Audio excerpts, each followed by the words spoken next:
Our movie begins with a woman who comes from a wealthy and famous family called Jessica.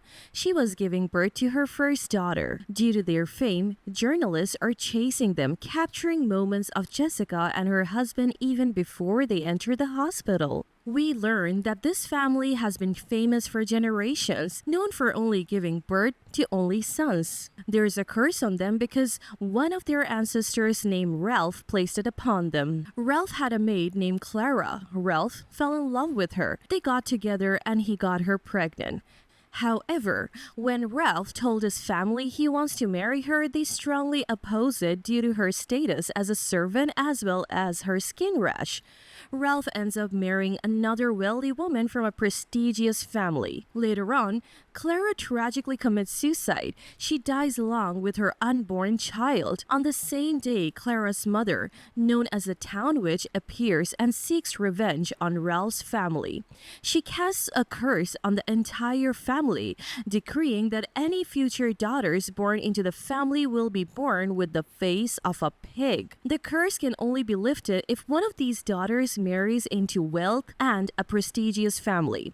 Since then, all the wives in the family have only given birth to sons, and there was Penelope. Penelope was the first daughter born into the family after the curse is born with a pig face, as prophesied. The family attempts to arrange for the suitors to meet Penelope behind a mirror without seeing her directly, hoping they will confess their love to her. However, when they finally see her face, they flee in fear. Jessica blames Penelope for the situation, but Penelope insists that the groom must see her face. The family has long tried to find a cure for Penelope's condition, but it's deemed impossible as it would endanger her life. Journalists have tried to take pictures of Penelope since she was a child, but Jessica has always prevented them, to the extent of injuring one journalist named Lemon. Because he attempted to photograph Penelope, Jessica was forced to pretend that her daughter's death in front of the public and the press. She ordered the body to be burned in order to prevent anyone from searching for it and discovering that the coffin was empty. From then on, Jessica kept Penelope hidden from the world, confined to the house with only her mother caring for her and educating her at home,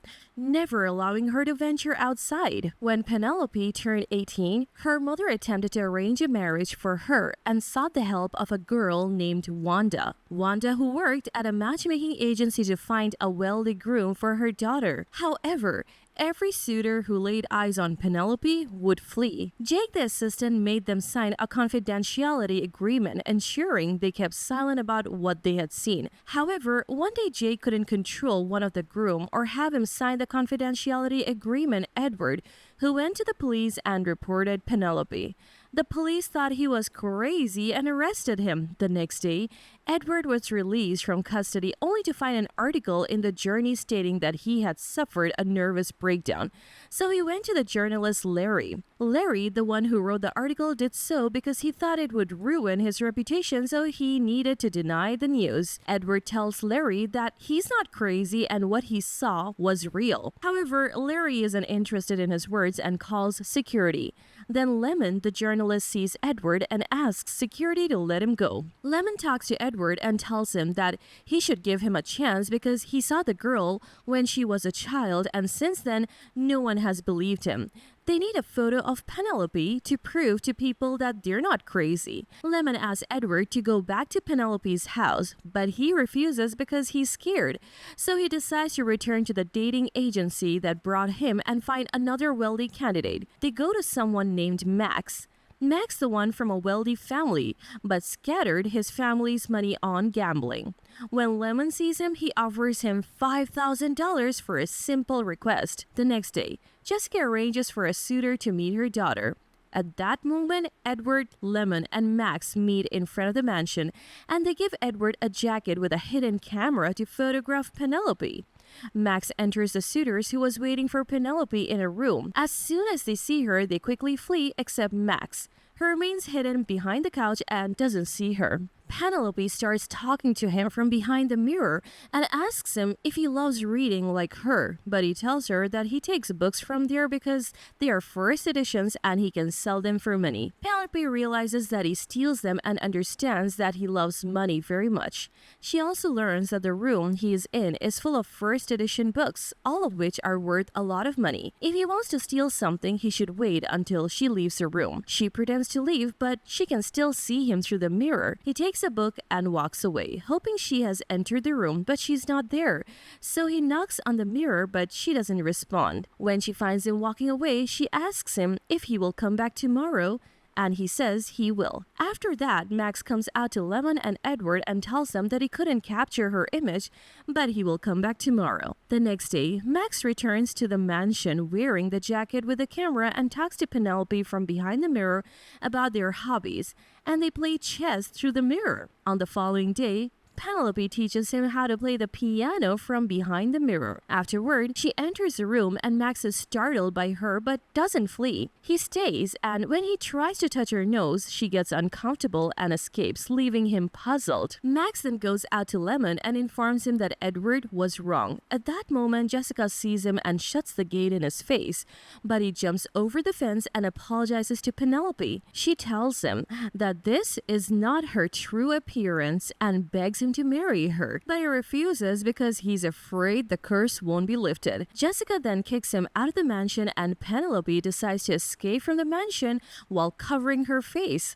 Lemon, who is monitoring the mansion, realizes that Penelope has escaped. Penelope wanders to the city, experiencing the world for the first time, and calls her mother to bid her farewell. She then books a hotel room but struggles to interact with people and pays using her mother's credit card. The next day, Jessica is shocked to see news about Penelope offering $5,000 to anyone who finds her at a composite sketch of Edward's imagination. Penelope's family is forced to hire a detective to find her, but when they try to pay him, they realize that their daughter has made an action of payment using their credit card, and that's how they located her location.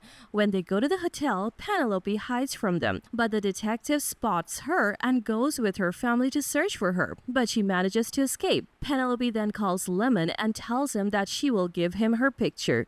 She goes to the bridge and gives him her picture, which gets published in the news the next day. Afterward, Max keeps searching for her, but he can't find her. She stays hidden until she meets a girl named Annie. They talk and get to know each other. Annie takes her and they ride around on her bike, exploring the streets and places. Meanwhile, Max returns to playing music and becomes a better person. Months pass and Penelope's family has no idea where she is. They randomly spot her on the street, but she flees and hides in a bar where she faints.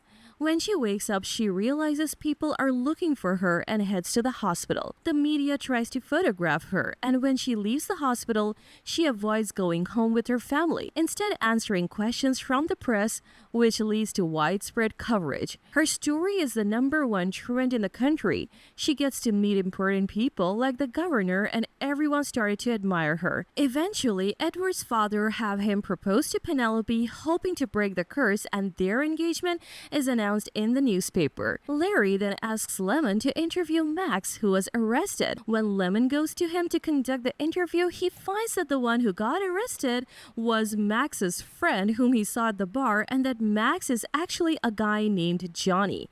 Lemon goes to Johnny and tells him that Penelope will marry a man greedy for her and her family's money to break the curse, but Johnny tells him that the real reason why he couldn't accept Penelope's proposal was because he is not actually Max and he's not wealthy. On the wedding day, Lemon speaks to Jessica and tells her about Max's reason behind his rejection of Penelope's proposal. Jessica is shocked, but she sticks to the wedding arrangement, while Andy tries to convince her to tell her daughter the truth about why Max rejected her. But Jessica refuses. When it's time for the wedding, Penelope rejects Edward. She suddenly faints, and when she wakes up, her appearance has returned to normal and the pig face is gone. However, Penelope is upset with her mother because she still wants to change her appearance, so she decides to take control of her life. Jack leaves the place quietly, and it's revealed that he was the witch who cast the curse on the mansion long time ago. Penelope works as a botany teacher as she always wanted. On Halloween, she notices kids dressed as her old appearance. Later, Andy sends her a letter about Johnny explaining his reasons for rejecting to marry her. She goes to him wearing a pig mask, and he tells her that he will be traveling for a while to distance himself from someone important to him, whom he can't give her what she wants. He apologizes for not being able to lift the curse, but when she takes off the mask, she tells him she's already freed herself from it, and they get back together. And that's it. That's our movie wrapped up. Don't forget to like, share, and subscribe to the channel, and let us know in the comments what you want the next movie to be. Bye!